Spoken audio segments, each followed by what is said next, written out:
Hello, everybody. Okay, so first off, let's do a check to see if I'm live. I can't see myself live on LinkedIn. And if you can see me live, then please write a comment in the section. Okay, I do see we are live. Perfect.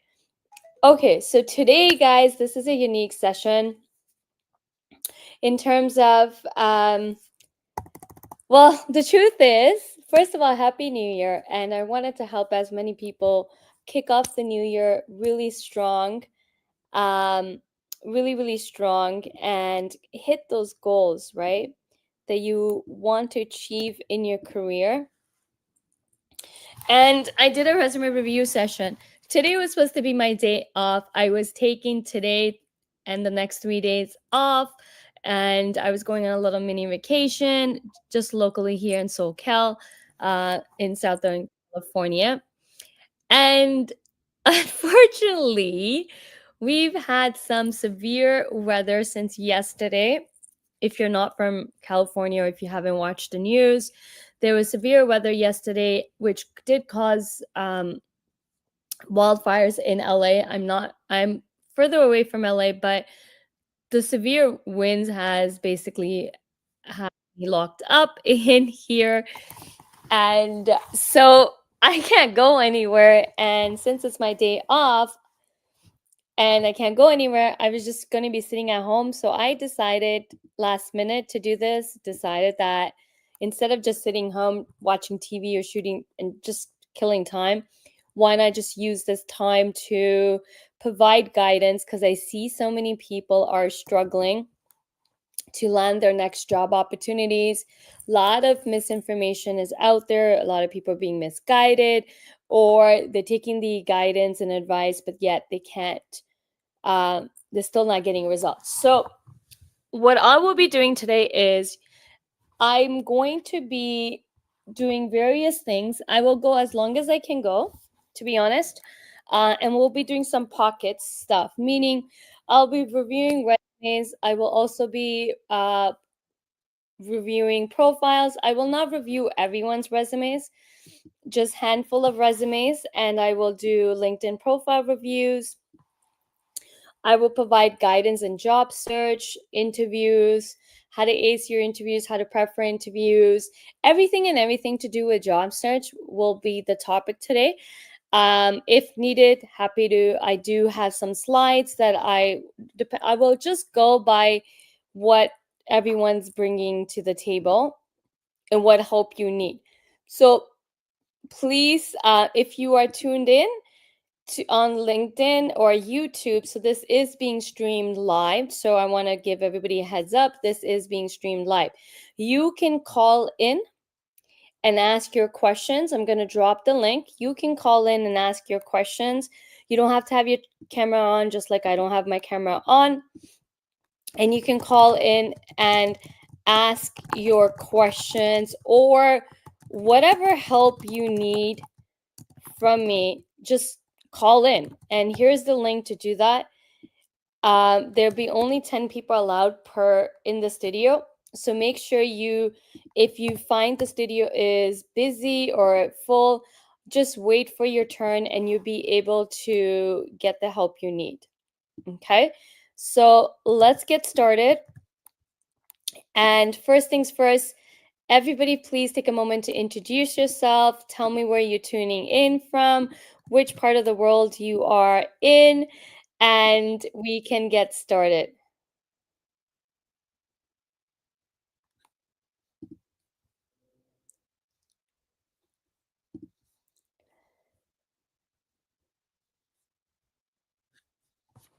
Okay, so I have dropped the link. I see someone saying help.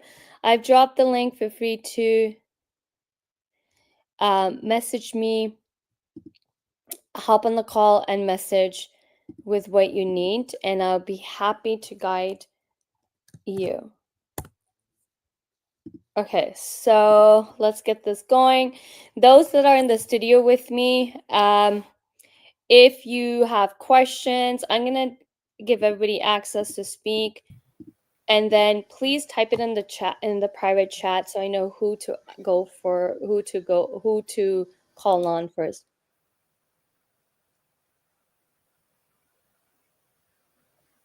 Oh, Sarang, you are in San Jose.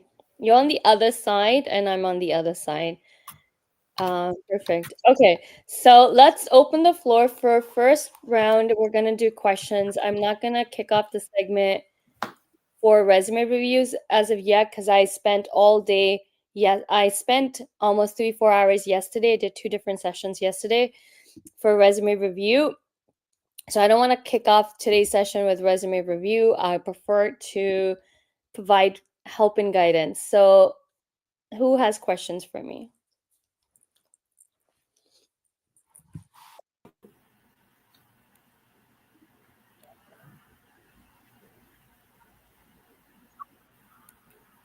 Those that are in the studio with me, it'd be helpful if you let me know who wants to speak. It'd be easy to navigate.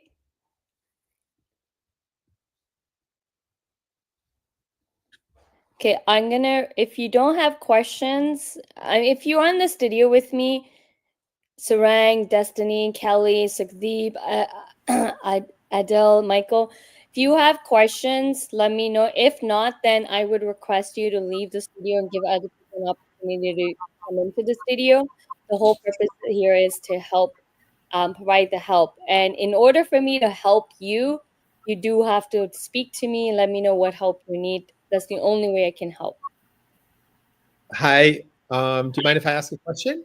Yeah, go for it, Michael. Cool. So I was just introduced to you probably 15 minutes ago through a mutual connection. So, Oh, yes, um, Sandy. Sandy, that's right. That's right. So I had reached out to Sandy. I'm in the process of looking for a new role. I've got quite an extensive background in terms of experience and rather dynamic in terms of different industries. Um, what I'm finding though is I feel like my LinkedIn profile doesn't really communicate a clear message to who I am and what my brand is, and same thing with my resume. And so, just wanted to get some feedback or suggestions from you or anyone else on this call in terms of what's worked for you, what you've seen others do that has allowed them to, really kind of brand themselves into who they are or for who they are. Okay, so branding. You have a branding question? Yes. Okay, so branding is one of my love and passion and forte. And the best way to build a brand, your own brand, would be to start with your why. Okay. Why, like, and I'm gonna go a little bit deeper than why you want to build a brand. Forget, I'm not gonna ask you why you want to build a brand. Your why, like if you were to, I'm gonna just share how I built my brand, and that's how I'm gonna ask you questions, right? So, if you were to die tomorrow, what would you want people to say about you? What legacy do you want to leave? What kind of impact do you want to make?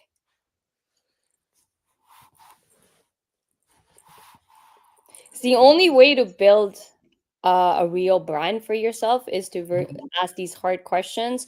So, what impact do you want to make?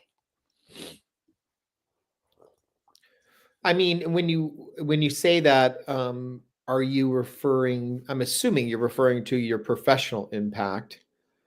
Um, Nope. really? No, it's not about professional impact. It's just what impact you want to make in this life, in Yeah. this earth. And a lot of people, I think that's where a lot of people get stuck, is that they think that the impact should only be professional. No, you got to dig deeper. We're human beings. Our careers are not everything. You know what I mean? Like our work. Once we get clear on the impact we want to make, it gets easier to know the type of work you should be doing. What's the purpose that you're trying to fulfill in this life? Interesting. So let's remove the career aspect and professional aspect Sure. totally out of it. And I would love for you to internalize inside and go on a deeper level to really understand what is it that you really want from life. What impact do you want to make? How would you want to leave this earth better than how you found it? So, are you asking me to give you a specific answer, or is it more? These are the questions you should start with. I'm not looking for an answer. There's no way you can answer these questions on the spot. These questions are to get Thank you. started, and Yeah. no, there's no way you can answer these questions on the spot. And I wouldn't even tempt and ask you to attempt to make answers, because these are the questions you need to sit with and let the answer come to you. Okay. A lot of times I think we're rushing to find answers versus practicing stillness and allowing the answers to come. And it can come in many forms. It can come from a guy, as like a YouTube video that just pops into your feed. Someone is speaking about it. It can come through you walking somewhere. It can come through a child. It can come in any form and shape. But as long as you're open to receiving the answer, you will get the answer. Okay. But the key here is to really speak from your heart and really internalize. So, just a personal story of how I did this. My moment didn't happen until my father passed away in September 2018. September 2018. Mhm. His death, obviously, a parent losing a parent is hard, but his death really had a profound impact on me, which made me dig deeper. And these are the questions I started to ask myself. Like, what do I want from life? I just want to work away and die.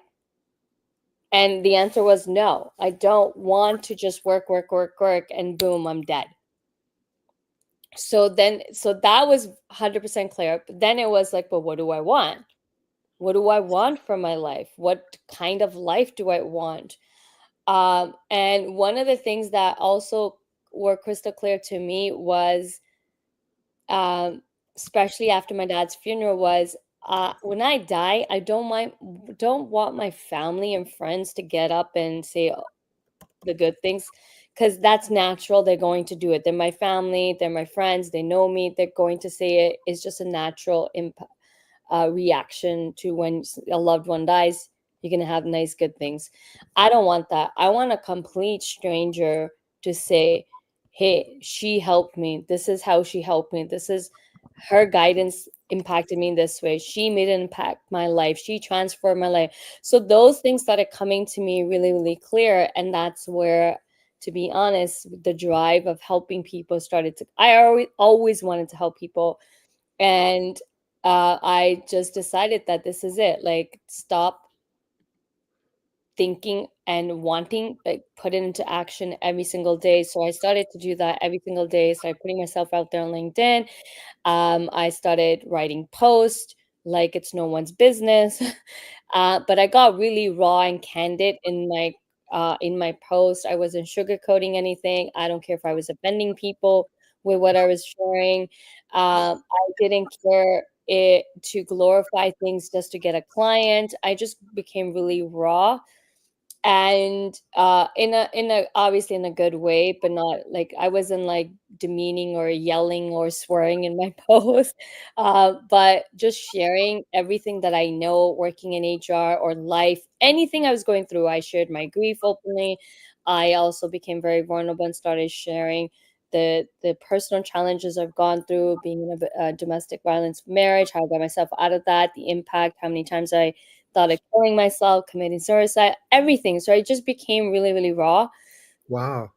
And that came from that deeper calling of the impact I want to make. I want to help people, as many people I can before I die. And helping someone is sharing your story. You can share your uh story of your the lowest moment in your life, and it can really help somebody, right? So I think a lot of times when we think of helping people, sometimes we're just really coming from a tunnel vision of, okay, career related. But when we look at every aspect of us, we're way more than just a career. Way more than just a job. We're more than just a daughter or a son or a sibling or a boyfriend, girlfriend, or husband and wife. There's just so many layers to us. And and that's how my entire journey began and automatically end up building a brand from it, right? So I think a lot of times people think of brand as professional or a product or a service you're selling. But to me, brand is making an impact, making a difference in someone's life. And that's the most organic way and the most real way you can actually build a brand, in my humble opinion. And how did you overcome the fear of that? Well, fear, I overcame the fear because I had that my dad died, right? Yeah. So it's not that I wasn't writing content before my dad died. I was, but I was playing it safe. I wanted everyone to like me. I wanted to land clients. So I don't want to offend anybody. So I wanted to play it safe. But once my dad died, I just decided stop playing it safe. And that's also my motto in 2025 too, is to stop playing it safe, go bold, go big, or go home, right? Kind of a thing. Life is too short to play it safe or keep ourselves stuck because of fear. When the fear comes up, the key is to sit there, write down the fear that's coming up, and then ask yourself, why do you have this fear? The Mm. fear is always stemming from something.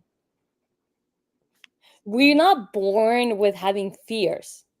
We're actually born fearless. I have a nephew who's 2 years old, so I tend to use baby reference a lot lately, but it does, like, when I look at him, I was like, it's so true. Like, we're not born with fears, we're not born with insecurities, we're not born with doubts, we're not born with low confidence. We are born the most pure form of ourselves, but as we go through life and situations, that's how we develop fear, insecurities, self-doubt, and low confidence.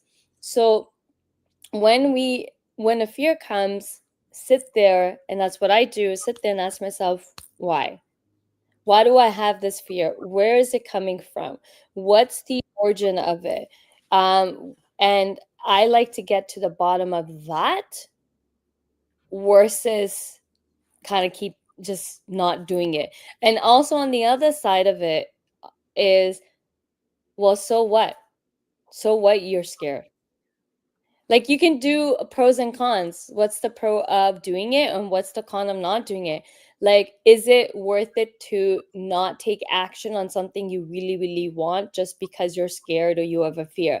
The other big thing I would say, one thing I learned from a couple of great people that I've met through my life through this journey since my dad died, you're not meant to be liked and loved by everybody. That's just the reality. That's the hard truth. The more we understand this truth and accept it, the more we open those pathways, channels to attract the right people to come in. You are meant for someone, Michael. You're meant to be with somebody. You're meant to help somebody. You're meant to be in the right work. You're meant to get the work you're meant to get, but only if you allow and give yourself the permission and the freedom to allow it to come in, right? I've been through a lot, even in work journey, to say one thing. It's not worth pleasing people or making sure that everyone's comfortable, because in the end of the day, the only person that suffers from that is you. How are you going to align yourself with the right type of work until you are not in alignment with who you are first? That's incredible feedback. Thank you so much. I'm excited to join. I'm on your coaching website right now, so I'm excited to see some of your content and get more involved in your work. I believe in being real and true to yourself, and the right people will be attracted to you. Those that are not meant to for you will just fizzle away and fade away, and that's a blessing. Yeah. Thank you. I appreciate it. Anything else? Gosh, I could probably ask you questions all day, but I want to be fair. Hey, no one else is saying they want to ask questions, because I told everybody that if they have a question, they have to raise their hand. So I called them up. Uh-huh. And those, and by the way, guys, those in the studio with me, if you're in the studio, you do have to come up and ask your question. Don't put your questions in the chat. I just need to know who wants to come and ask questions. If you are shy and you don't want to speak, not a problem. I've dropped the link. Please just go into the live of LinkedIn and you can ask your questions through the comments. But if you're on the call with me, you do have to speak. I like to speak to people versus reading and questions from the comments. And also, if you are shy, as I said, please do leave so it gives the opportunity for other people to come into the studio to ask questions. But Michael, go for it. And then Raj, I can bring you up.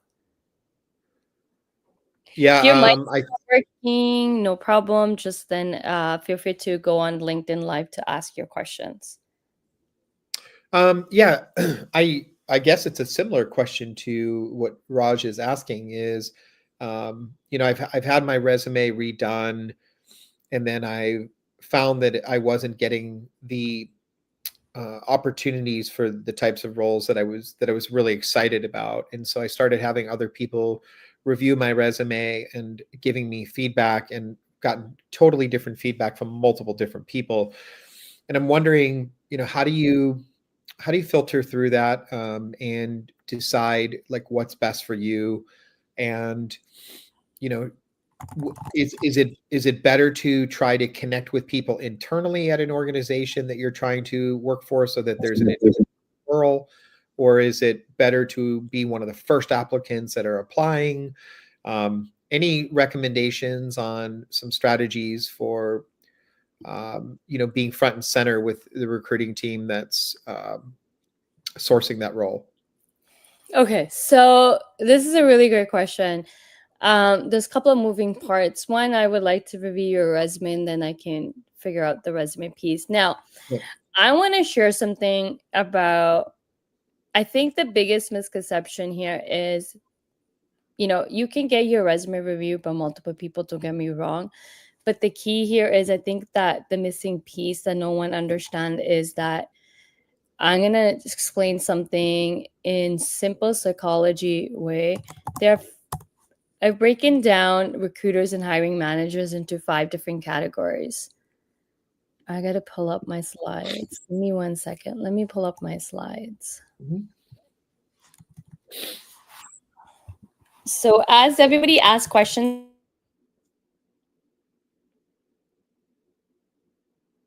Oh, I don't know if we can hear you. can you hear me?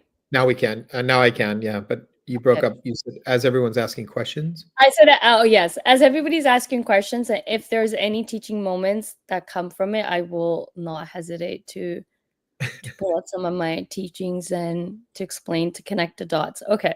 So let me share this.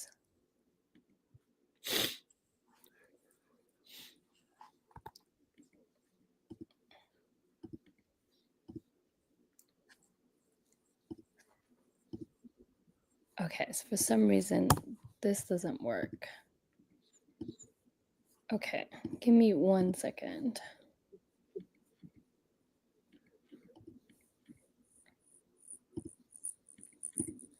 Oh, by the way, you guys, you don't have to have your camera on. You can, but you don't have to.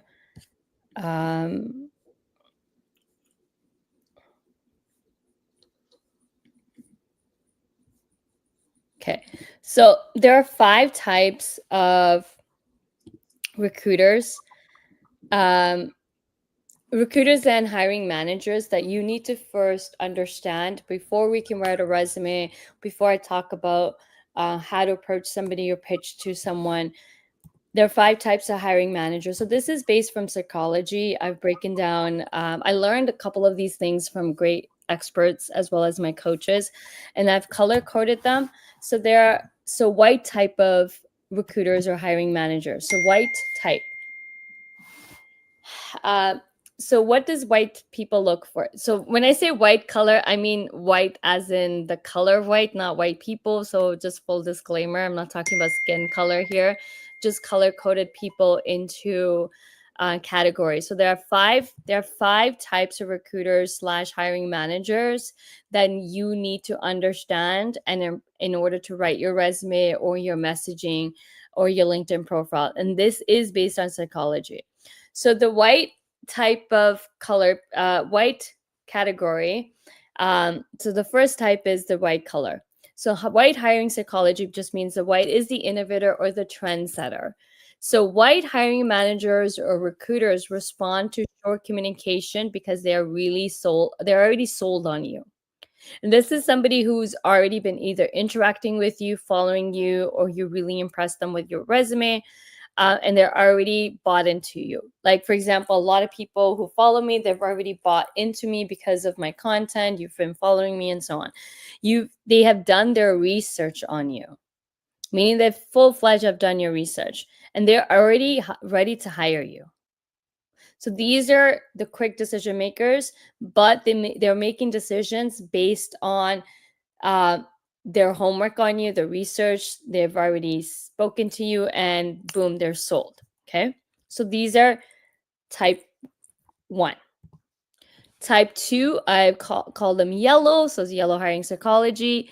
Yellow hiring managers or recruiters are early adopters and motivated by stories. Okay, so this is where it's important to they connect based on, and they respond based on emotion, story, transformation journeys, and perhaps the dreamer of the group. So it's really like everybody, we all human beings, and we're not all designed the same way. So this is just breaking it and down to 5 different categories. So these the yellow people are those that someone like me, like you, we all are actually driven by emotions. We're all driven by stories.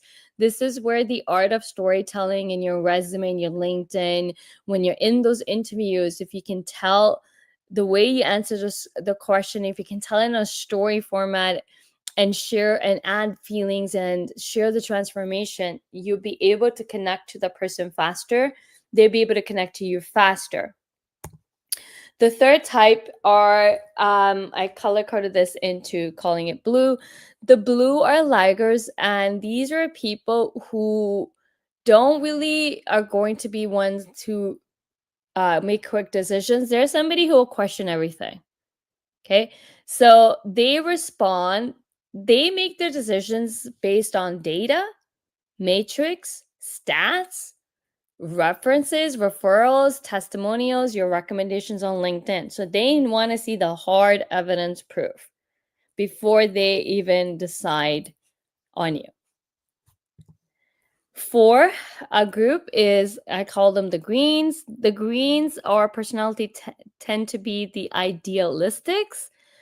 So the green type of hiring manager recruiter, they respond to the more of something that's going to benefit them beyond money, beyond like materialistic things. They respond to value-based content of like how it's going to add value to them, and also like the likability, like-mindedness. Can they relate to you? Can you relate to them? So the element of the common ground, the likeness, are you like-minded? Can you gel with them? So that's what they're looking for. Now we got the reds. This is the last category. Red are decision makers, leaders, early adopters, get lost in the facts and skim the resume. So red hiring managers respond to fear of missing out and looking for the missing link. And now all 5 of these, not everybody's going to be one type. You can be a mix of each of these 5 categories that I just went over. It's really, you got to really understand all these 5. But when you are speaking, you have to speak to all 5. All 5 types of recruiters, all 5 types of hiring managers in order for you to land those interviews. As well, and in the interviews, you have to remember all these 5 so that you speak and incorporate all these 5 so that you can ace those interviews and convert them into job offers. Okay, so this is something that's, I think, nobody is ever explaining to candidates. that are looking for jobs that, a lot of people are giving advice just from their own perspective. But I think before I give anyone advice, I wanted to go over these 5, because you have to understand that no two human beings are the same. And that whole advice about the resume needs to be one way or this way, and there's one resume. I'm not saying all those advice are wrong, but when you look at it from psychology perspective, and you can see that there are these 5 types of hiring managers and these categories, and then you need to look at, okay, how can I incorporate that speaks to someone like the white type? How can I incorporate the info in my resume or the way I'm speaking that will speak to someone who's like a yellow type? How do I incorporate that will speak to the blue types? How do I incorporate information that will speak to the greens? How would I incorporate information that will speak to the reds? You have to speak to all 5, because we tend to be a combination of all of these in situational. Sometimes we might be somebody who just makes a decision based on fear. We might be somebody who makes a decision on emotion. We might be somebody at times that, no, we want to see proof. We want to see data, right? So it's hard to say that you can only write a resume one way, or it has to be one way, or not. So in order for you to have a interview worthy resume, it has to incorporate all 5 of these elements. Do you think, Gurpreet, do you think that in certain industries that there tends to be, and I'm 100% on board with, appealing to all types, but do you feel that certain industries perhaps have recruiters that lean towards a certain style versus another? Mm-mm. No? It's an Okay. individual thing. It's an individual thing. I see. But Okay. everybody tends to fall into category of, they want to see evidence, right? They want to see the matrix, they want to see data, they want to see your reference. When it comes to hiring, all 5 of these are 100% correct. Okay. There's no one over the other. You do have to speak to all 5. So I can't say one industry will be one type of type. Why? Because we're dealing with human beings. I can speak on, for example, I can speak into I have 20 years of working in HR, and I can tell you I've worked in so many different industries. My way of recruiting never was one way or based on the industry I'm in.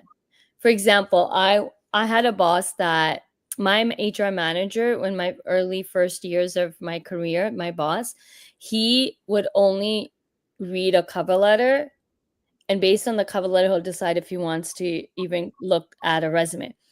I didn't care for a cover letter. I only wanted to look at a resume, right? I actually interviewed 8 or 9 types of, from VP levels to all the way to recruiters, and everybody shared their diverse insights. And the reason I did that was to show people that you see how everyone is saying different things. So you will fail in your job search if you're just writing based on that one person, right? But if you can incorporate everyone's advice, and that's why I sum it up into 5 types, and these are the 5 things you need to have in your resume. I would like to see your resume. I'm not sure how your resume looks like. There's a way to design and write your resume that covers all the 5 things that speaks to all 5, so that you land interviews, right? You also have, if you're applying to jobs now, I don't know what level role you're looking for. What salary are we talking about here? Around 250, 300. Okay, so we're talking about a whole different strategy now. So when we get higher in salary, your best friend, no, not friend, but your best bet is, your approach has to be different. These higher roles, companies will not be advertising. And if you do see an advertisement, 9 out of 10, they already have the candidate they want to hire. They're just posting it to meet their policy requirement. Interesting. Okay. Because the reason I'm saying this is because this is a lot of money. So no company is just going to hire somebody out of thin air or from they posted a job and give them that money, right? There has to be that trust. There has to be that relevant, and they have to see you as an expert. So when we are going in higher and higher composition and we're looking for much senior roles, then there is a different strategy that I would recommend you using. I would recommend more of let me see if I taught this in one of my. What you want to do is you want to.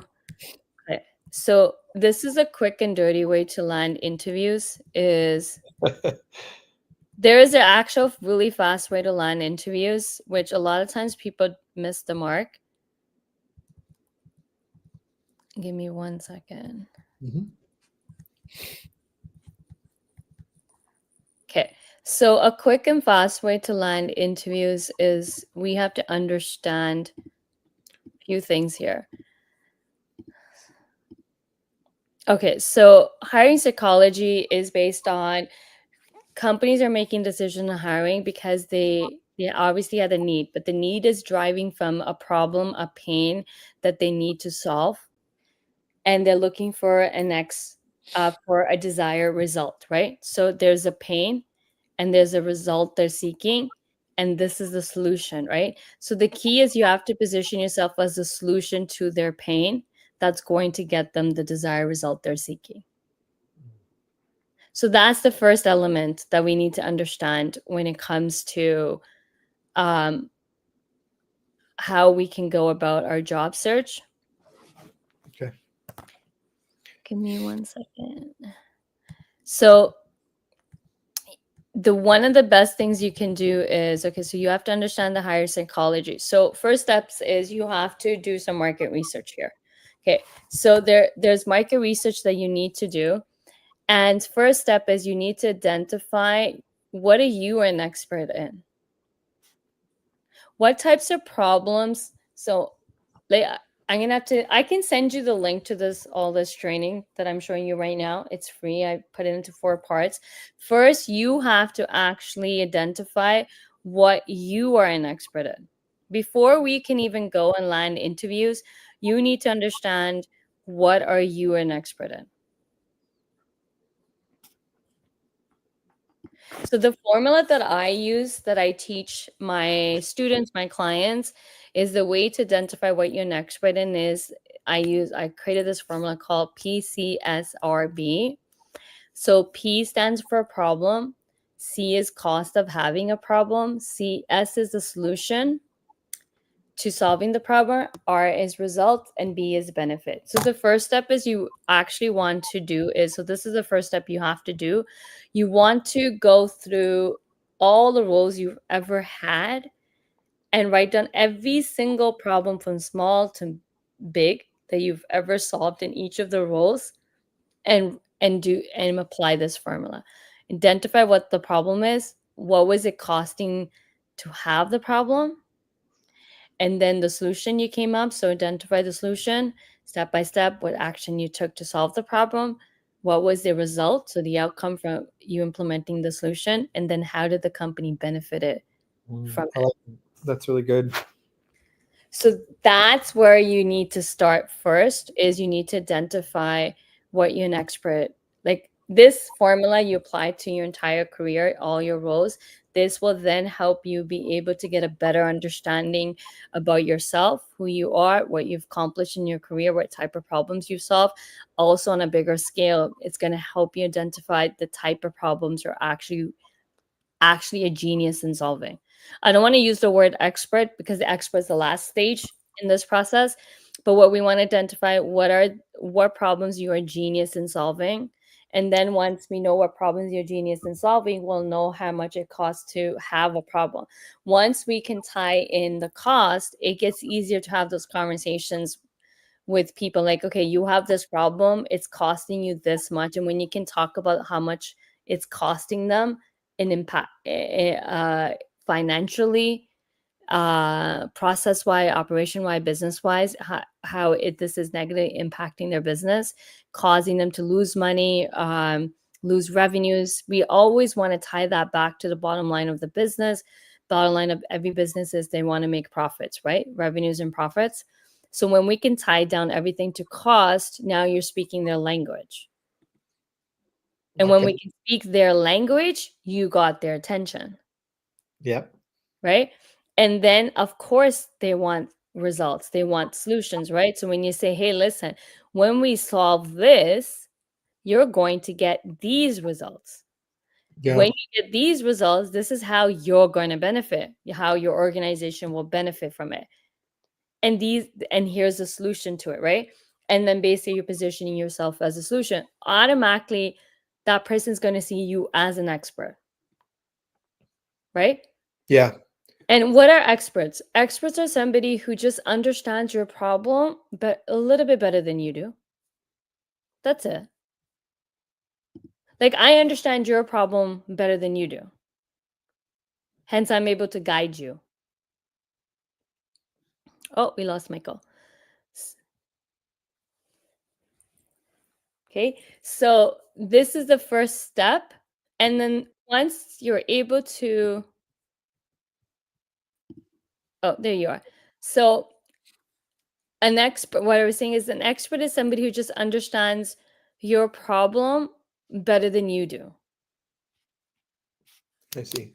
So, for example, I understand your problem better than you understand it, right? Hence, I'm able to pinpoint the solution to it, where you're going wrong, and here's the solution, how to fix it. Once you fix it, these are the outcomes and results you're going to get.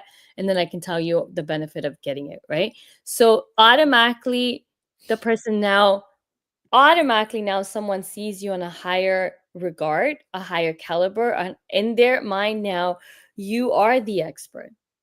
Imagine you doing it this way versus what everyone out there is teaching everybody to do is go send those connection requests, chase the recruiters, hit the recruiters up, apply to a job, then follow up with the recruiters and you can get an interview like that, right? Forget all that. That's so much work. Why not? Let's figure out what you're an expert in, what problems you're genius in solving. Once we know what type of problems you're a genius in solving, then we can move into the next phase, which is actually doing market research to identify which companies have the problems that you can solve. Right? And so we got to identify those companies. We got to do some homework and research on them to really understand what the immediate problems they have, the challenges they have. Then the third step is we have to identify who are the decision makers. You are wasting your time with HR and recruiters because they're the middle people. Yeah. Let's just be honest. They're not decision makers. They don't have the power. They don't hold all that power in who to hire, right? They're just, I'm telling you, I'm in HR, I'm the middle guy. Unless I'm hiring for my team, then I'm the decision maker, right? When Yeah. I'm not hiring for my team, I'm just a support. I'm a support. I'm the support hand for the department I'm working with, for the hiring manager I'm supporting, right? So I'm the support. But I will not be the decision maker. Yes, I obviously would be able to influence and say, hey, this candidate is this and that. And I do have some power influence, but in the end of the day, decision makers hold all the power. So you want to identify who's a decision maker, and what you want to do is land meetings with them. This is a formula that all consulting companies use, and salespeople use, is they go out there to land meetings, right? You got to get in front of the right person. Even in sales 101, you do not waste your time with middle people. You got to go straight to decision makers, right? So, to land interviews with decision makers, or I call them meetings, the fast track. So I call this quick and dirty way I should call it quick and easy way instead of calling it quick and dirty.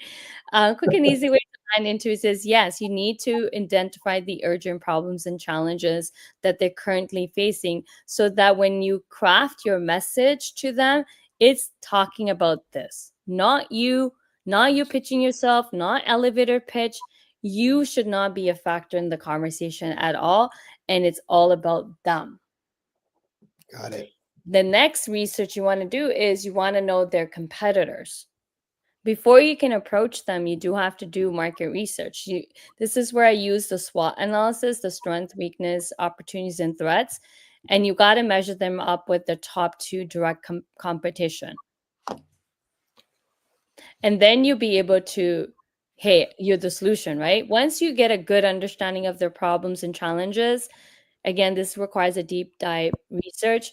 Then you want to look at the competition on the same lens, and then you do a SWOT analysis to show them where their strengths are, where the weaknesses are compared to their competition, whereas there's opportunities in the market, and then the threat, which is their competition, to say, then you be in a, once you can gather all these facts and information, the messaging becomes a piece of cake and easy, because the messaging is about hitting them up with the urgent problem they have. Once, like how I get people to show up on my live calls, I hit on the urgent problem you have. And boom, people are willing to jump on the call, because who doesn't want their problem solved? Yeah. And then I call it getting the meeting. This is the best way to go about it, versus just sitting there behind a computer and applying to endless jobs. I love it. Thank you so much. I want to give everyone else an opportunity. I know there's some other questions in here, but I've learned more in these last few minutes than I have in months. So super excited to take a deeper dive into your, your content and whatever else I can gain access to. I did notice one spelling error on your slide. Urgent was missing. Yeah. Sorry. I did too. It's funny how you don't notice it when you're developing and when you're presenting. You notice all the little mistakes you end up making. Yeah. I have to. There's the link I dropped. Awesome. The slides I was showing. There's 4-part training that I did in November that you can still catch the replays recordings of it. And then I put together the workbooks to go with it to help you complete each of the part trainings. Awesome. I'm going to hop off the stage or leave the studio so that I can have some other people. But thank you. Looking forward You're to welcome, Michael. All right. Cheers. Bye. Bye. Okay. So Raj. Hi, Gurpreet. Thanks for taking my question. You're welcome. So, although I got to learn a lot from all of the insights that you gave to Michael, does it mean that, like you said, we have to make our resume appeal to the recruiter? So, what I'm getting from that is, should I be editing my resume for all of the jobs I apply to? Should I make it very specific to each job? You have to custom write a resume for each job you're applying to. So the short answer is yes. Okay. And how would you say, like, what's the importance of having a portfolio on our resume? Well, portfolio depends on what industry are you in. So I'm looking for data analytics roles. So then for data, I wouldn't like this. What portfolio would you make for data? Like containing my projects. Designer, if you were a graphic designer, a website designer, social media content developer, having a portfolio is a must. Like that goes without saying. But when you're like data analyst, like what portfolio would you develop? And also data is confidential. Yeah, right? So if you're gonna put together like share reports, if you share reports as your portfolio, that can backfire on you, because then you're sharing data information which is actually confidential to each company you worked for. You can share companies' data. Yeah, exactly. I mean, I won't be able to include my company data, but I can certainly include some projects that I worked on during my college. The college projects, yes, but are you a student? No, I'm a working professional, but I have like 1 year of experience. Yeah, you can show your projects, but to me, like someone's not going to hire you because you've done all these projects. Someone's going to hire you exactly what I said I was covering before I was answering your question, that you can solve their problems. Sure, sure. I understood that. School projects are just, to me, they're not a higher caliber of testimonials or proof that you can deliver the work, because those are just school projects. Okay, okay. Right? Thanks for the input. Yeah. You're welcome.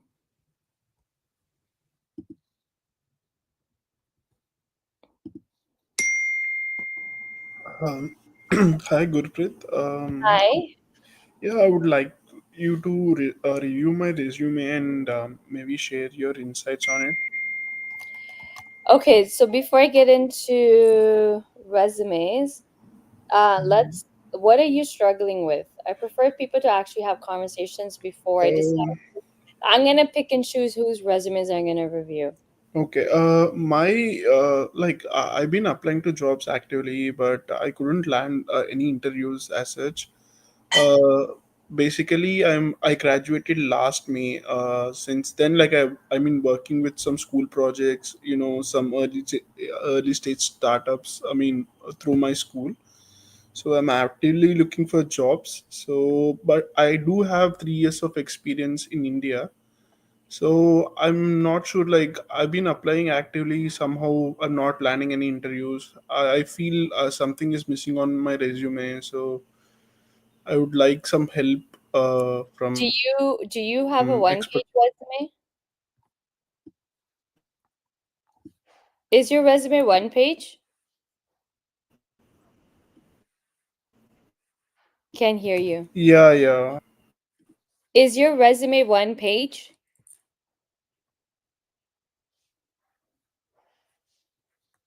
Can't hear you.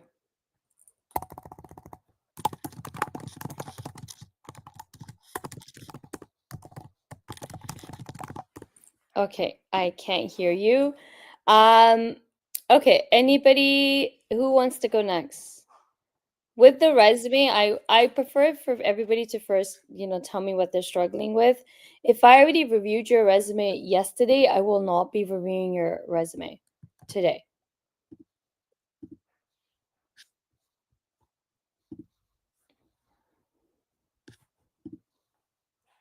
So, Ryan? Hi, Gurpreet. Nice to meet you. Hi, nice Uh, to meet you. yeah, yeah. One question I had is I recently started my master's journey at San Jose State University. So I come with 7 years of experience from India, and I'm actively applying for internship for summer 2025. The thing is, I'm not getting any conversions. I've worked on my resume a lot. I have one page resume as well. So I'm in Okay, the so yeah. anybody that has a one-page resumes, I don't know if you were listening to, I don't know how long you've been on the call. I went over the 5 types of recruiters, Yes, hiring yes. manager you need to speak to. So therefore, there's no way you'll be able to accomplish that with the one-page resume. Yep. So I've noticed this one pattern. That's why I don't want to. If unfortunately, if you're a student on this call, I don't want to review the resume. I already know how your resume looks like. Every Okay. student's resume I've seen, everyone's writing a one-page resume. Yeah. Um, and one-page resume is only speaking to one type of recruiter, one type of hiring manager. Everybody on this call, like I spent almost like 30 minutes to more than 30 minutes going over some of my key trainings. When Michael was asking questions, it's really important to understand the trainings and be able to then go implement and make the changes you need to make. Sure. Yeah. Right? Uh, Like you guys can all ask me questions, but I'm still gonna redirect back and say, like, well, this is what I covered. Were you on the call? Did you see that part when I covered this part? So we can all be like, we can speed up everyone's results if everybody just actually takes in the teachings and go implement it. So one yeah. page, what my feedback on one page is, the reason you're not landing into is it's one page. Also, the biggest thing is the content of your resume. Everybody that's struggling with resumes and not can't land interviews, I'm going to tell you the best solution that I can give you right now would be to take my interview writing course. I can give you guys all the feedback on your resume, and I've done it yesterday as well. But the problem is, what I'm noticing is that people still do not know how to actually write a resume the way the feedback I given. People still don't know how to make the changes that are going to land them interviews. Isn't it better to learn how to write a resume that's going to get you interviews? Yeah. Right, like, is it one page? A lot of times, okay, is 1 page to 2 page, what format needs to be in it. So I'm gonna do everybody a solid. I'm gonna give you guys 50% off on my resume. This is a writing course. It's an e-course, meaning it's a digital course, and you can grab it for 50% off. Okay, giving everybody 50% off.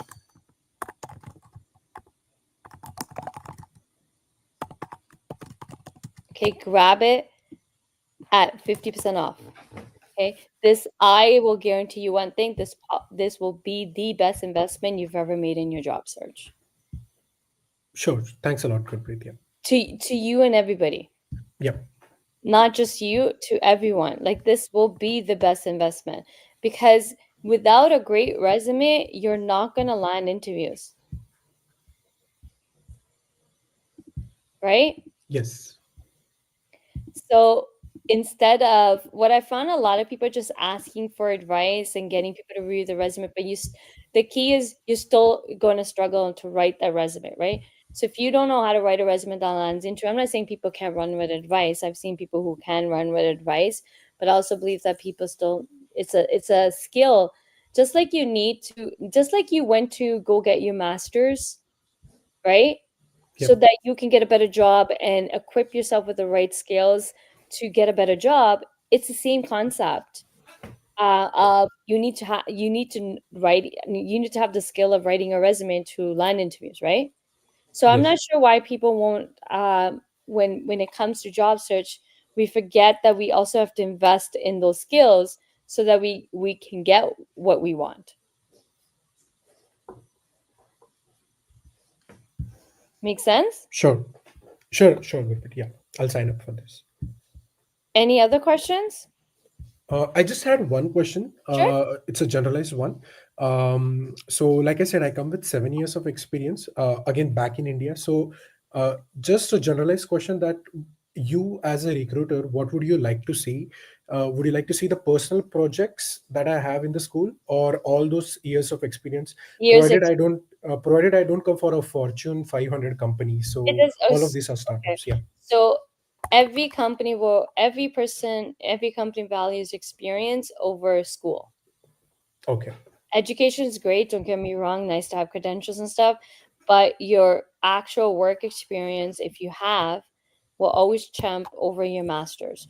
Master's is just upskilling. Correct. Yeah. Whereas undergrad, bachelors prepare you to land to equip you with the skills you need to start a career, whereas masters is upskilling. Yes. In other than medical field, it's upskilling, right? In medical fields like a doctor and stuff, you have to go through all that process. But in Yeah. a regular, other than medical and a lawyer, you don't. In master's considered upskilling. And a common mistake I see people making with masters students that are currently getting or already obtained the masters is that you're positioning yourself as students. I don't know why you're doing that when you have experience. So if you did an internship, don't write that as an intern. I don't know, somebody on the call yesterday whose resumes I was reviewing had a internship written, and I told them to remove the word internship and gave a couple of ways to reposition that job title. Because you want to be seen for the work experience you have versus being seen as a student. So this comes down to all about how you package and position yourself.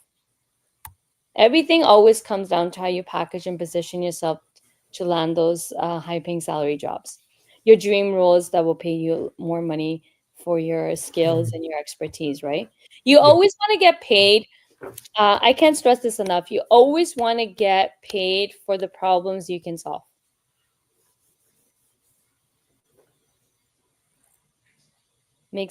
I hope that resonates Yes, with you. absolutely. Yeah, yeah. Like, don't ask for the market rate. Don't ask for what people are telling you, what you should be asking for. You really need to. I highly recommend anybody that has experience, your intermediate to senior level, to take my training on. It's a free training that I put together back in November on how you need to package and position yourself to land a higher paying roles.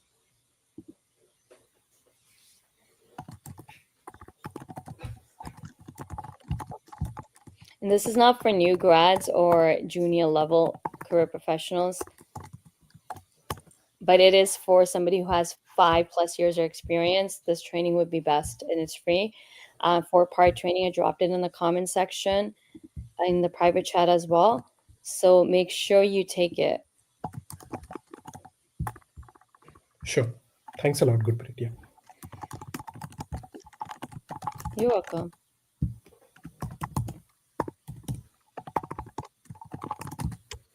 Okay, that's it from my side. That's I'll it? I'll Okay. bounce out. Yeah, yeah. Thanks. Oh, Thanks a lot. you're welcome. Okay. Dinesh. Hi. Hi. Hi.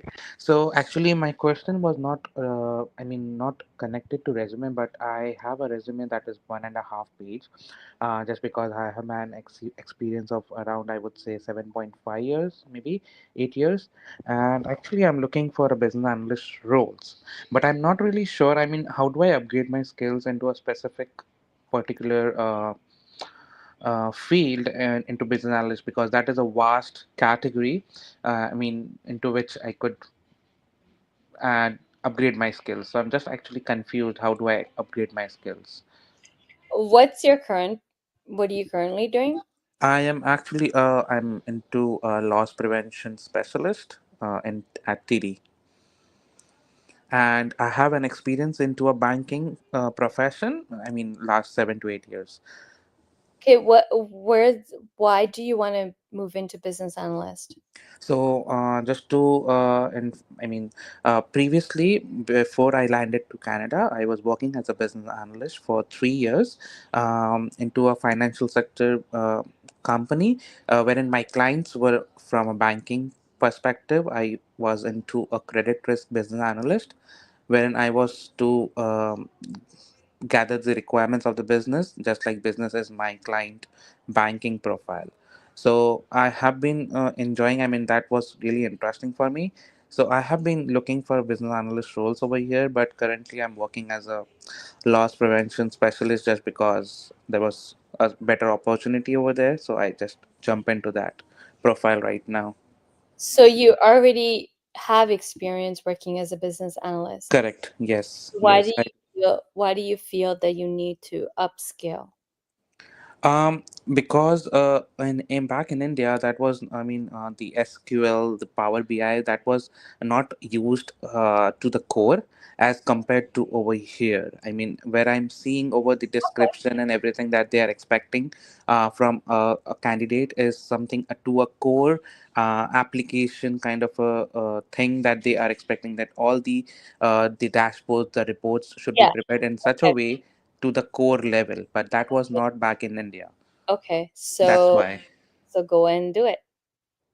So should I upscale the Power BI? I mean, I'm not able to figure this out, that which particular skill needs to be upgraded. Okay. So whatever I say you're gonna do. Yeah, I mean, if you would suggest me, I could. Why would you want to listen to me, right? Like, this is, before you ask, what I want to encourage you to do is stop looking for others to guide you on what you should do, right? You know what you want. You just walked me through that. Hey, I asked you, why do you need to upskill? You already gave me the answer. So you already know the answer. Why do Yeah. you need someone else to validate? I mean, basis my profile, I would like to understand that which is the thing that I should upgrade, which will actually land me to a job. What do Uh, you want? I Better mean, question to ask is, what do you want? uh, my plan was actually to get into a banking domain first of all. So Okay, that's so the it's yeah, but okay, so one step at a time. So you want to get into banking domain. Aren't you currently working in a banking domain?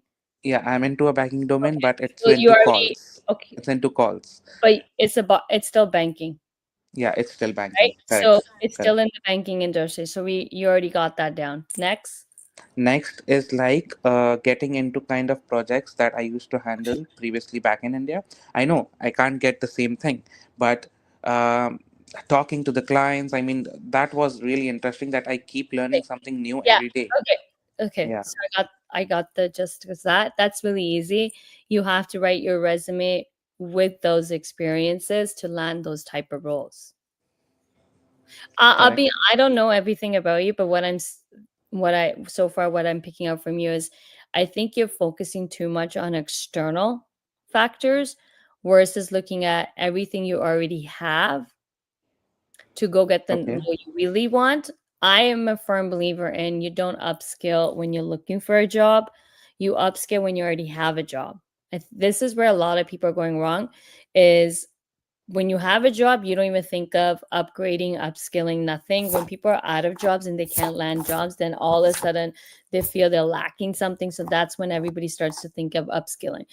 So my advice as a professional who works in HR for 20 years, companies have budgets to upskilling their teams, their employees. They have budgets, they spend a lot of money in professional development.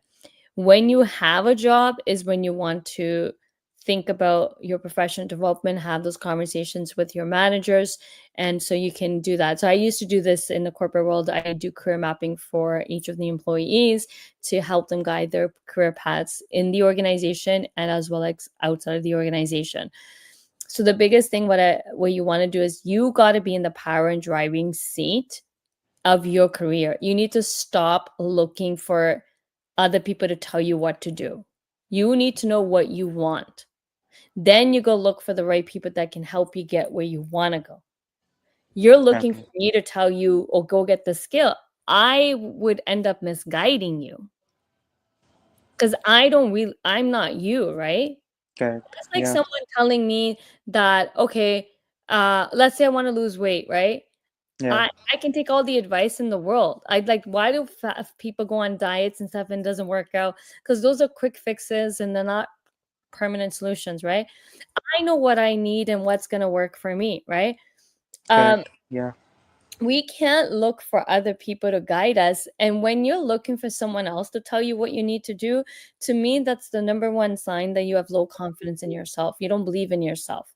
And when you have low confidence and you don't believe in yourself, you're going to end up in the wrong role working for wrong people. A lot of Yeah. your a lot of what you want to accomplish is really mental. It's that mental state. It's that mental courage. It's like don't be afraid to make a decision. What's the worst? It doesn't work out. So what if it doesn't work out? You're still going to learn through the process. Yeah, that's right. I mean, And yeah, honestly, I'm a bit confused right now that yeah, now I have got the banking domain. Now I need to decide in which particular field I need to go into, which will actually lead me to a better opportunity further. So that is something confusing me over here. So that's why. so if it's confusing you, always and when you're confused, don't look for other people, and that's just going to create more noise for you. What you want to do is sit there with yourself, sit in silence, still in stillness, go inwards and ask yourself, what is it that you really want? Your soul is your compass. Other people are just going to give their opinion and perspective based on their experiences. That doesn't necessarily mean it's the right decision for you. That's why I said, like, why you asking me? I'm gonna end up guiding you incorrectly.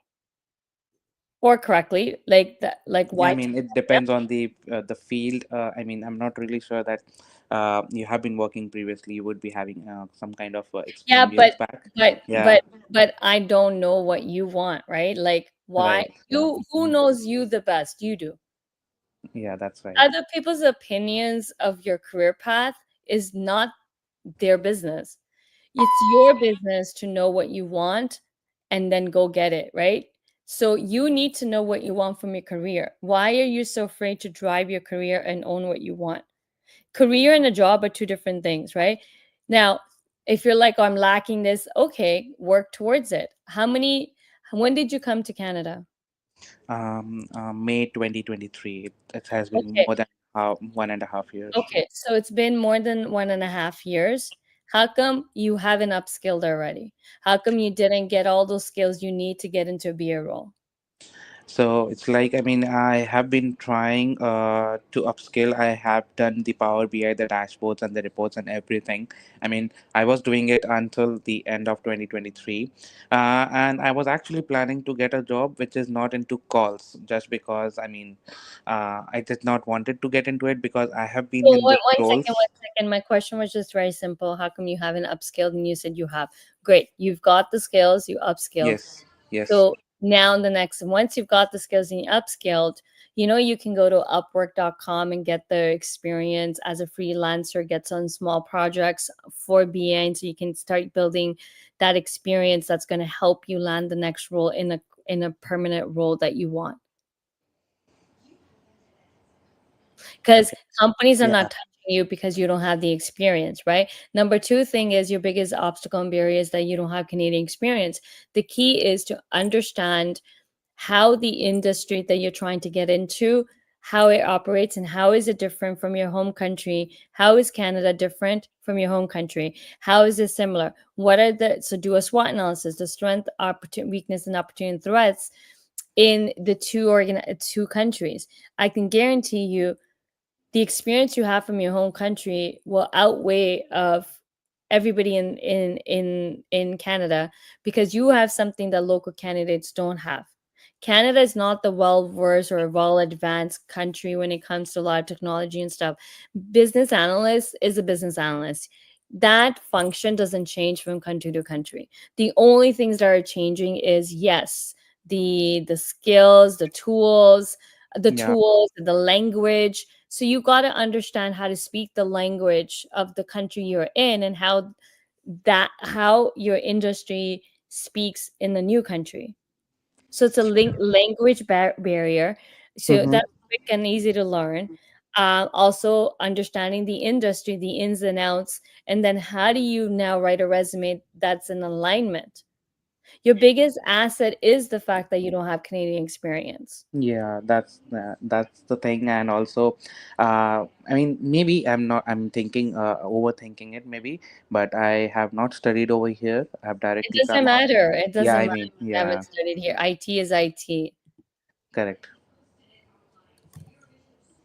So you Yeah, have a lot of low confidence, and it's easy to develop low confidence when you are being rejected and you're not landing interviews, and then you're doing a job that is a survivor job and it's nothing remotely close to the role you had in home country. But I can tell you the biggest missing link is the fact that you don't know how to take your experience from your home country and leverage in the current country to land the role you want. So it's not the upskilling. So it's not that you lack any. The only thing you lack is the ability, the skills needed to land that job. So how to the leveraging your experience from your home country into the new country, how to write the resume that's going to land you an interview, how to ace those interviews and get the job offers. That's the skills you're lacking. You're focusing on, oh, I don't have this skill for this job. You're focusing on the wrong things, and which is normal, and this is where everyone goes wrong. The skills you're lacking to land the role you want are about job search. mm-hmm. You lack job search skills. Okay. Does that make sense? Yeah, actually, yeah, definitely. Now And I feel a bit confident, that's I would say. everyone's problems, right? That's right. So yeah, I have to just leverage the skills that I have from the home country to, I mean, get it to a level and balance it so that I can land to a get better job over here in that case. Do you know Maybe, how to do what I'm telling you? sorry. Do you know how to do all the stuff that I just walked you through? Yeah, I mean, have to just review all the things that have been doing it back in my home country, that is India, so that I can use those particular skills and update my resume accordingly, edit Do you them. know, okay, so you know how to leverage, do you know how to leverage your experience, your existing experience from your home country in a way that speaks to the Canadian employers? I mean, not exactly, but I'll have to figure that out in that case. I mean, I'll have to match all the requirements that a particular job has, That's and not, what. that's actually not how you do it. So you don't know how to leverage that. I pointed out exactly the problem you have, why you're struggling. You don't know how to leverage the experience you have from your home country into the Canadian market. You don't know how to write a resume that's interview worthy, that's going to land you interviews in the Canadian market. That you don't know how to do interviews in the Canadian market, right? Half the battle is landing interviews. Second is how do you ace those interviews to land the offers. The skills you lack are in job searching.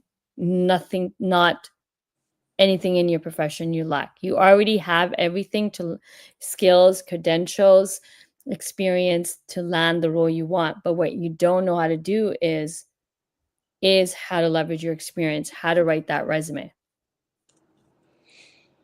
Now, you can go figure it out and spend days and months and months and months, which you've already done a year and a half. You can spend another year and a half figuring things out, or I can make your life easy and help you step by step and have everything done for you. And you can follow my teachings and go get the job you want. I've dropped the link to my full-fledged job search course Okay. and has helped people land jobs in 4 weeks. Even individuals like yourself who are new to the country, new to Canada. Right. Yeah. Okay. Okay. So Yeah. that's what I would say to you. Any other questions? No, not really. I mean, now I have a better thinking about it so that I can plan my things accordingly. Thank you so much. You're welcome. Okay, who wants to go next?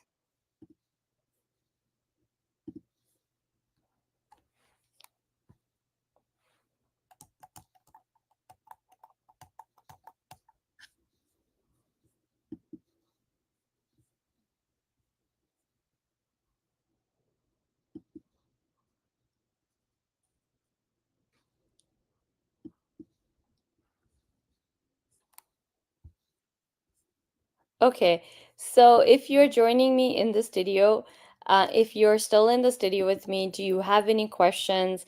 Please let me know because I need to know who has questions, who I need to call on next to speak with. What help do you need? And if you don't have any questions, then I do kindly suggest that you should just exit the studio, giving other people the opportunity to come into the studio, and you can just catch the live. Go to my LinkedIn live and just watch it on LinkedIn. Okay, Sai. Yeah, hello. Hi, Gurpreet. Hi, How are you doing? I'm good. How are you? Yeah, I'm doing good. Uh, yeah. Um, so I wanted to get quick advice on my resume. I'm sorry if I'm cutting it to the straight, but did you want to? Should I introduce myself? Yes. Okay. Yeah. I recently finished my master's in user experience at ASU. In United States, and yeah, so I'm currently looking for full-time opportunities in UX design and UX research roles. But yeah, I've been actively applying, but I'm not sure if it's a market, but there's no single call yet. So I was thinking it would be really great if you can give me feedback or advice on how I can improve my uh, how to get into the market. Okay, what advice do you want for getting into the market? So if you resume review, Yeah. I dropped the link. You can catch the replay of yesterday's resume review session, uh, which will help you pinpoint what you're going wrong in your resume. And what advice do you want? Like what advice are you actually looking for? Like the Okay. question you're asking is very generic, like how to enter the market. Like that to me is very generic, and there's so many ways to do Oh, that. But like, what specifically are you struggling with, and what do you want to know? yeah. So I'm actually currently looking for entry level positions, but I see that there's not much openings for entry level positions. Okay, so Uh, just because a position's not posted doesn't mean that it's not available. 80% of 80% of all hiring actually happens pre-job posting. What that means is before companies even posted a position, they've already know who they want to hire. okay. So how do you suggest that I get? Sorry, there's a lot of background noise from your end. So I would suggest Oh, kind of getting somewhere it's quiet so that because the background noise is going to interfere with the recording and then the audio, and people won't be able to hear what you're saying. oh, okay. 1 second. Let me fix that. Yeah, until you fix that, I'm going to move on to the next person. Kartiki, is it? Kartiki? Hello. Hi. Hi, this is Karthike. Hi, Kartiki. That's how you pronounce your name, Kartiki. Hi, Yeah, how are you? I'm good. How are you? I'm great. Yeah, so I am searching for like data analyst and business analyst roles, but I have experience from India as well as a business analyst. I worked there for 2 years. And here also I'm working. It's not like completely technical, but it's an operational analyst position. But I'm trying to get into my field as a data analyst or research analyst or anything else like that is related to analyzing data. But I have managed my resume nicely, made it nice, and did everything possible. I got some interviews, but it's like I got rejected in the second round, or most of the interviews I get ghosted on. So, like, can you advise me how is the market going, and like what can I do, uh, like to come in the market? Okay, so what's the particular question you have? My question is like, is it even like the job market is even trying to give jobs to us, or it's just like they're only fake job openings that are on the portal? Because like I see me and my friends, they are applying very hard, and we're not getting any replies from companies. So you're not getting any replies. Yeah, either it's an automated reply that says that the rejection email, the same mail. Okay, so definitely there's a problem in your resume. So when you are applying to jobs online and you're not landing interviews, 100% the problem is your resume. So the key with that is you do want to make sure that your resume is speaking 100% to the role you're applying to. You have everything that they're looking for in your resume. And like I don't know how your resume looks like, but I can tell you the fact that you're not landing interviews 100% without a shadow of doubt. 100% the problem is the resume, the content in your resume, how you wrote the resume, the wordings in your resume, how your bullets are, the messaging of your bullets. Okay, like I'm using the template that has been used by like many influencers and Okay, try to, okay. So show me the template that been used by influencer. When you say influencers, who are we talking about here? like most of the people who are in the IT gig, and they are trying to present their templates on social media. And I I'm can share my sorry, I don't follow. Are these people that are coaches and that are no, teaching? not coaches, like tech influencers. Okay, so you got you got a template from how many tech influencers are we talking about? Is it 1, 2, 3? I reviewed many of them, but then I chose one of them that is like I can show you right now if you want. Just a second.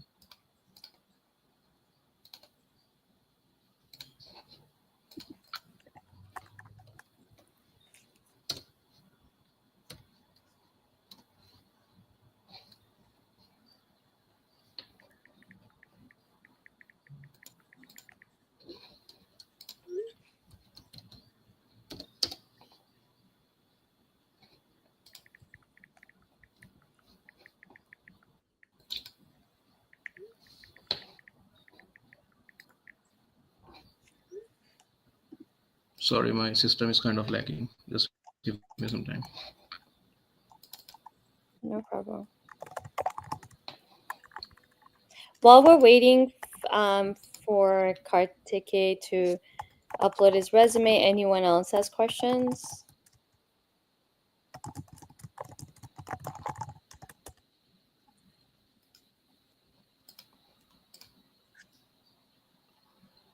Oh yeah, can you see it now? Yes. Okay, can you zoom in? Yes. So, yeah, of course. A little bit more? That's good. Yeah, perfect. Okay, so for right off the bat, I don't know what you are a professional in. What's your specialty? Like you don't have that. You just go straight into with 4 years experience analysis and product quality. So what are you? Like I don't know what are you next? Uh, What's your specialty? What's your Data profession? analyst.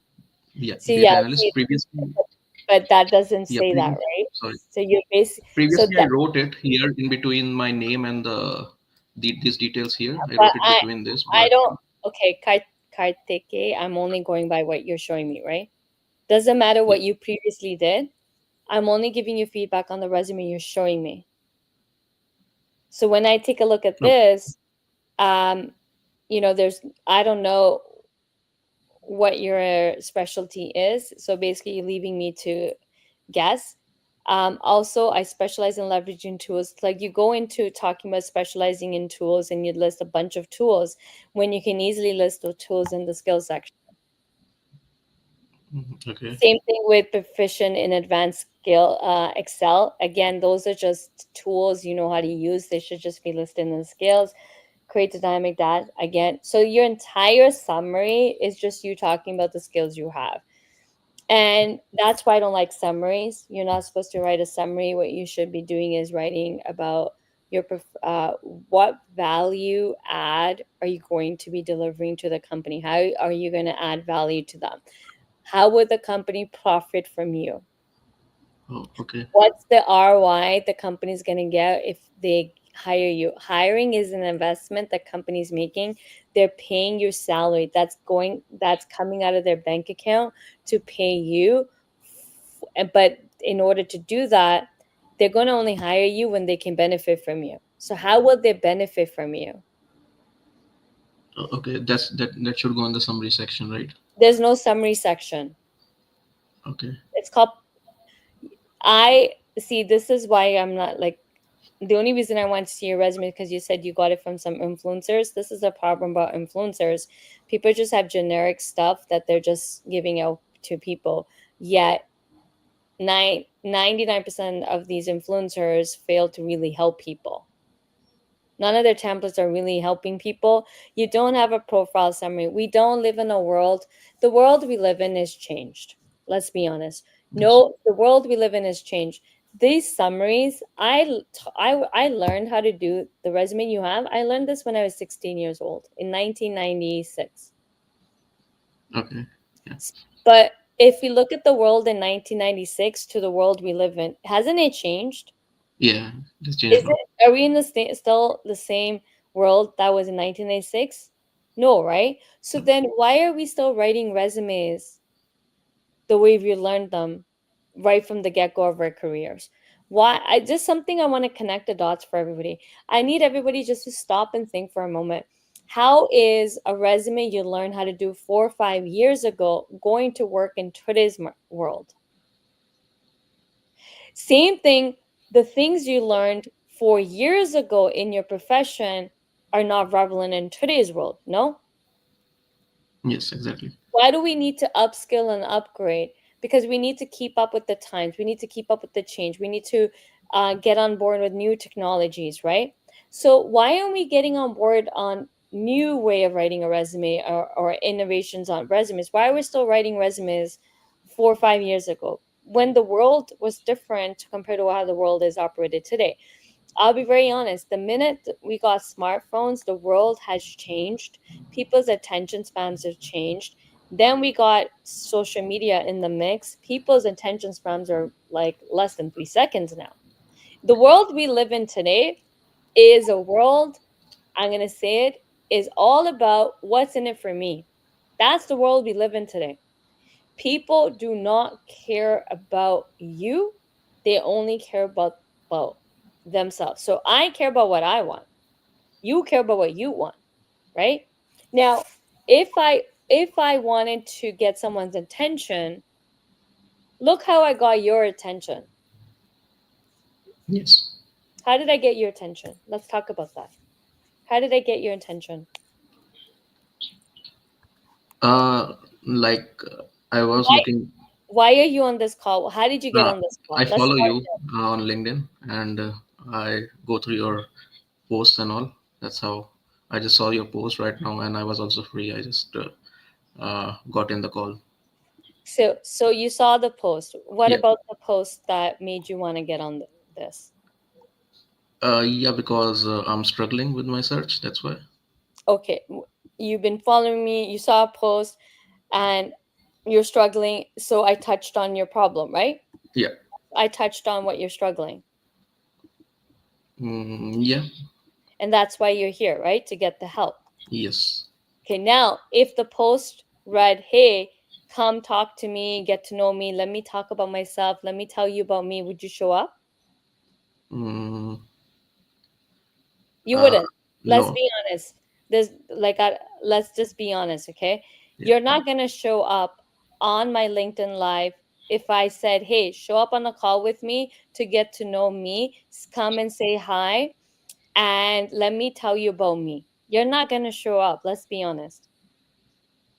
Yes, that's true. Right? There's no shame in the game to admit the truth. Mhm. Okay, I don't know why people want to be polite and try to like play the game and just like, oh, try to be polite. Let's be honest. You are here because I said I'm going to help you with your problem of not landing interviews in your job search, and you're not landing the opportunity, right? If you need help to land your next opportunity job, I will help you with X, Y, and Z. Here's my life. Hop on. I'll help you. That's why you're here. Let's be honest. Now, if you will not be here if I just sat here and talk about myself. Yes. So that's how the world's changed. We no longer have the time to entertain people based on what they're talking about themselves, right? We lose focus, we lose attention. Why? Because it's so easy to be distracted in the world we live in today, because we got YouTube, we got TikTok, we got social media, right? There's so much Yeah. and we got these small little devices in our hands that keep us really occupied and easy to distract. So in the world we live in today, because of all these distractions, we don't care about anything other than what's important to us. If it's important to us, we'll focus, right? Yes. So same analogy here. Why are you talking about yourself if you're trying to get someone's attention? You're not going to get someone's attention by talking about yourself. That's just the harsh reality of the world we live in today. Yeah. I don't know why people have an expectation that when it comes to hiring, that magically it should be you talking about you and companies should just sit there and listen. I don't know why we have that expectation when that's not how we really operate. So the world's changed, hence the resumes need to change. So stop talking about yourself. Stop talking about, I'm not saying you can't talk about yourself, but we have to do it in a way that grabs the reader's attention, touches on their pain points, touches on how they will benefit from hiring us. How would they make money? How would they profit from us? You just listing bunch of skills is not grabbing their attention. It's why you're not landing interviews. Okay. And when you go down further your experience, I can guarantee without even reading it that you wrote a job description. Let's go down. Yeah. Yeah. See, leverage your Oracle NetSuite and Suite Analytics to extract, analyze, and manipulate complex data, creating dashboards and workflows. That's your job description. You're expected to do that. Okay. But and then you say that improved inventory by 30% and reduced reporting time by 40%. Now you're assuming the person's going to know what that 30% will look like in the 40%. The entire bullet, to be honest, doesn't make sense. There's too many things going on. You're throwing so many things into one loop, and then you're also talking about it improved this or it decreased this. There's too many moving parts. What happens when we overload so many things into one? The person who's reading it gets lost if it gets what they're reading. Yeah, that's true. So your delivery of your messaging is lost, right? So the problem is you don't know how to communicate in a way that communicates exactly what you're trying to say. The key isn't to have a bunch of stuff in our bullets. The key is to stick to one point, one result, one problem, one solution. It's that simple. We're overcomplicating these resumes for no reasons. The most simple you keep your resumes, the most simple focus and the simplest form of communication, the better you're going to land interviews. But the key is you also want to talk about what problem you solve, what solution you implemented, how did the company, how do you get results? What results did you get? You got to show numbers. If you're going to do percentages, you have to show the before and after. You can't just throw in something decrease reporting time by 40% when I don't even know what it was before that. Yeah. Right? Yes. So the bullets are, you got to keep in mind that when you're sending out resumes, you're not sitting next to a person like right now, me and yours, we're reviewing your resume together, right? Yes. That luxury isn't there when we're applying to jobs. The luxury of you sitting next to the recruiter and walking them through your resume doesn't exist at all. So the wordings we use and how we have to be a powerful communicators in order to land interviews with our resumes. And that's what everyone is lacking the skill. And it's what I teach in my resume writing course. Yes, exactly. The thing is, I can guarantee the way you communicate on your resume is exactly how you communicate on those interviews. True. Like I just explain all these things in more detail. Yeah. Yeah. And that's where you're also going to go wrong in interviews now. True. I've been doing this work for 20 years, recruiting for 20 years. The way someone communicates on their resume is exactly how they communicate in their interviews. Okay. And that's where people tend to also lose out on. Yeah. You have to be a powerful communicator, effective communicator in both your resumes as well as in interviews and also you have to know how to convert those interviews into job offers. Yes. True. So I'll go and like brush up this and maybe check your link that you provided me right now. Yep. No worries. Sounds good. Any other questions? No, I think I'll just first go through my resume and try to make it more nicer, and I'll apply to more jobs. Yeah. Yeah, no problem. Thank you. You're welcome. Okay. Anybody else has questions? What are you struggling with? If you're on this call, then if you're in the studio with me, then you're here because you need help. Tell me what help you need from me. What are you struggling with? Where is the challenges you're facing in your job search?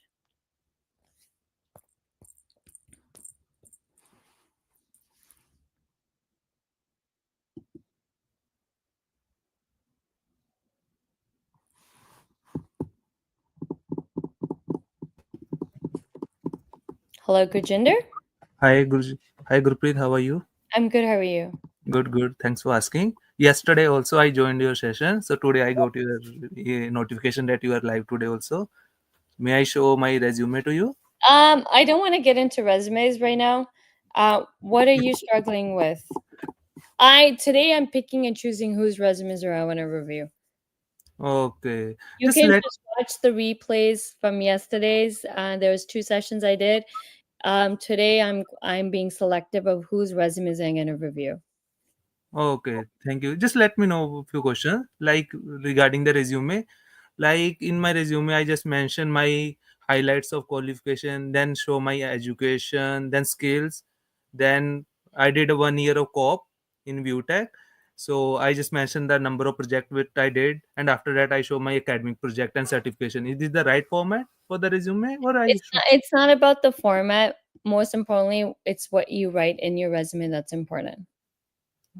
Just Okay, like I was walking through the previous caller. That's why, like, this is why I'm selective of reviewing resumes, is because everybody's making the same mistakes, and magically people think that they're not making that mistake, so they just want me to review resume. For me to review resumes, this is why today going to pick and choose whose resume I'm going to review. Because everyone's making the same mistakes, and for me to review everyone's, and to me it's boring I don't like to be repetitive, yeah, got it. right? So exactly what I said to Kartike applies to everybody on this call, everyone who's watching it. You can watch the replay to figure out, if you were on the call yesterday, you know exactly how your resume should be, because I walked you through multiple times yesterday on the call on the format, how it needs to be presented. I showed you a couple example of the resume I did for my client, how it needs to look like. Yeah, got it. So see how now me going over all this again, what I've already covered with you yesterday, is repetitive. Yeah, got it. So I would watch the replay. Yeah, I will go for just put this link in the LinkedIn as a recording so I can go through all the video. There, I dropped it. Yeah, thank you so much. You're welcome.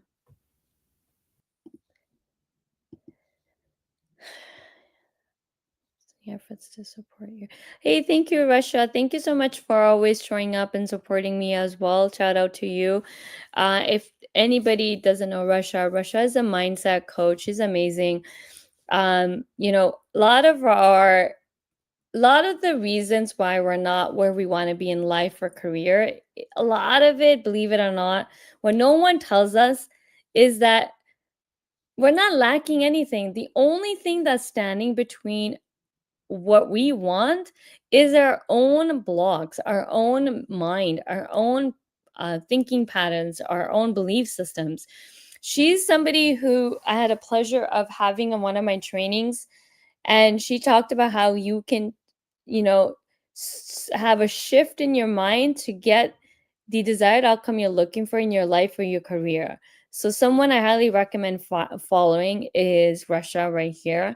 To you know, even when I'm talking to people today, a lot of it is just your own mental blocks, your own thought process, your thinking process. My problem, I have so many experiences, sometimes I don't know or to answer the questions. Okay, so this is good, Mary. I'm going to help you. I have the perfect training for you.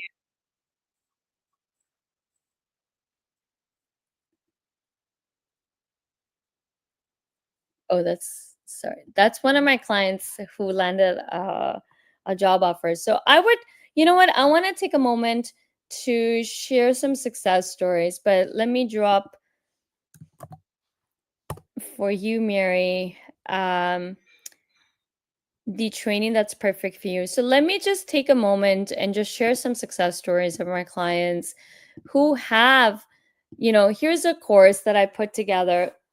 It's a complete job search solution, and you can grab it today. Originally, I used to run this program for $2,500. I've turned it into a complete digital course with recordings and coaching. There's replays of coaching sessions I've done that you get access to, and just listen to the results.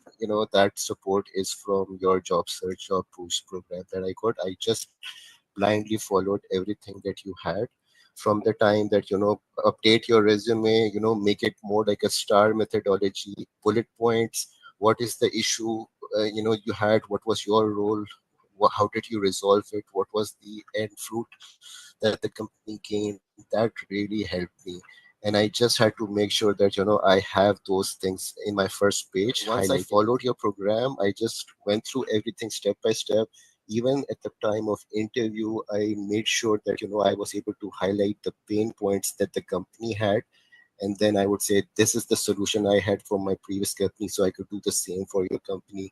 And I think that really was like nailing the coffin, that they said, okay, we really like this person, let's go for the second interview. And in the second interview also, I made sure I know exactly which direction they're going into and why I want to join that company. And it really I think impressed them that in the third interview it was more like an HR thing, and they just gave me the offer. And within 3 weeks I got the offer. And this was for a bank, top 5 bank. I was at least, I thought 2 months back that I would never get a job offer from this bank. Actually, that is how bad it was for me. And every program, the whole I think it's a pretty long program that you have for the job booster one that I followed, but everything was spot on. So thank you so much. I just wanted to appreciate this. So, sometimes we're hesitant to get the help we need. The fear of spending money, the fear of what if it doesn't work out? What if I take this course from you, Gurpreet, and doesn't work out? What if I get a resume review and I pay you $50? What if this, right? Sometimes we have the solution staring right in front of us, but we're just so scared to take the next step that's going to get us the results. So if you are struggling in your job search endlessly, I have the solution for your problem. I have every step of the way. Just like I just made you listen to my client success story, he was struggling for almost 6-7 months. Then he finally took the leap and he took the course. um he couldn't afford my group coaching program, so I said, hey, you can't afford it, I get it, but here's something that's a cheaper value, much more lower cost, but it is a do-it-yourself solution with my guidance, with my trainings, with my workbooks, my templates. I'm still with you every step of the way, but I'm with you through the video recordings, guiding you every step of the way on what to do and how to do it and how to execute it, so you get the results. And within less than 4 weeks, he landed a job offer, top bank, in 4 weeks. And prior to that, he was struggling. And never in his mind he thought he could land an offer, as you heard from him, because companies are doing layoffs, tech layoffs, banks were doing layoffs, and boom, with the right guidance, with the right help, he was able to overcome that and land an offer in 4 weeks. And so can you. Everyone, if you're still listening to me, if you're on this call with me, well, maybe you're on the live studio with me, maybe you're tuning in from LinkedIn Live, maybe you're on YouTube. If you are listening to this, I'm going to tell you what no one is telling you. You don't have to be struggling in your job search. It doesn't have to take 6 months or longer. It doesn't even have to take you 60, 90 days to land a job. You can land your next job offer in a matter of 30 days with the right strategy, with the right execution plan, with the right step-to-step, step-by-step plan. With that, you can.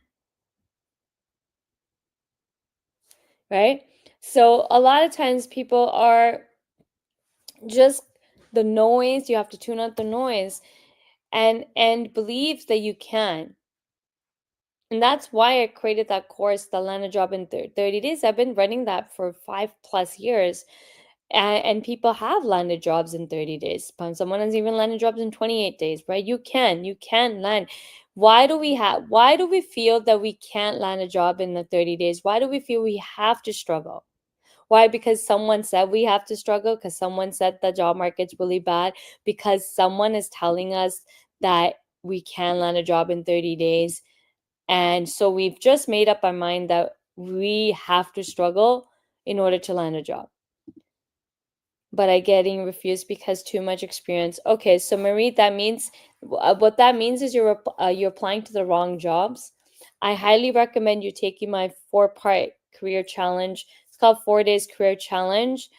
Take that. It's going to help you identify the roles you need to go after, which companies you need to go after, and how to take all the years of experience you have and how to package and position it to land the right role with the higher composition.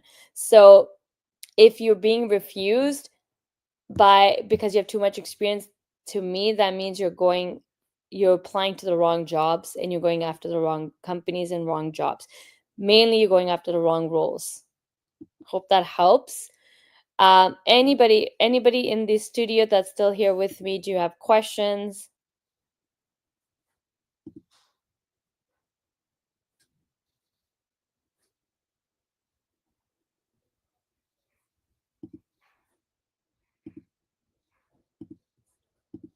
Okay. I don't see. Okay, last call, guys. I've been on this call for a long time, so this is your last opportunity to get help. I see a lot of people are. If you have questions, I see a lot of people commenting on my post that I posted today. If you need help, hop on this call. I dropped the link, so join me. Hop on this call to speak with me directly. Or if you can't hop on the call live, not a problem, then drop your questions in the comment section and I'll be happy to answer the questions you may have.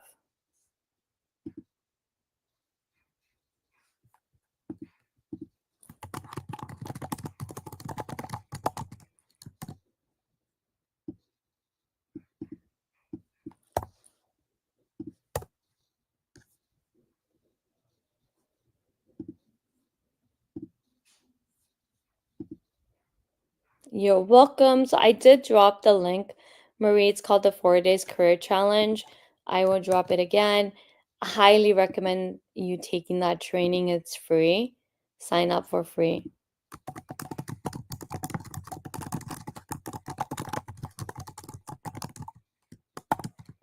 It is a recording. You get access to. I did this challenge live back in November, but you can still access the replay recordings. So just full disclaimer, it is the recordings that you'll get access to, but you'll also get the workbooks to go with it.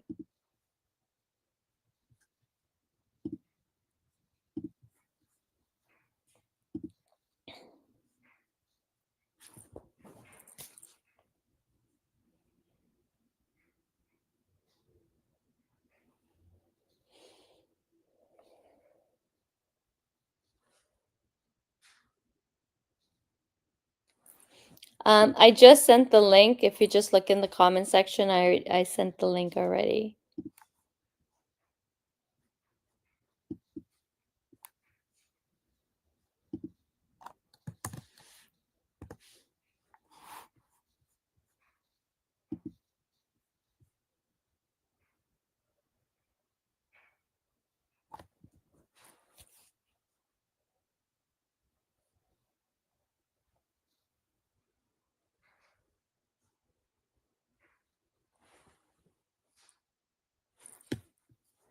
Okay, any other questions, guys?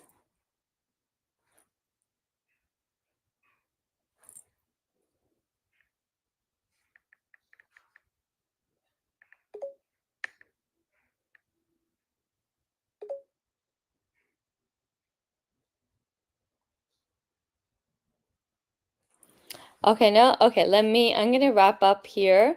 It was a pleasure helping everybody today. Feel free to reach out to me if you have any questions, if you need further assistance. Make sure you watch the replay, that way you can grab all the questions or all the training I've done today.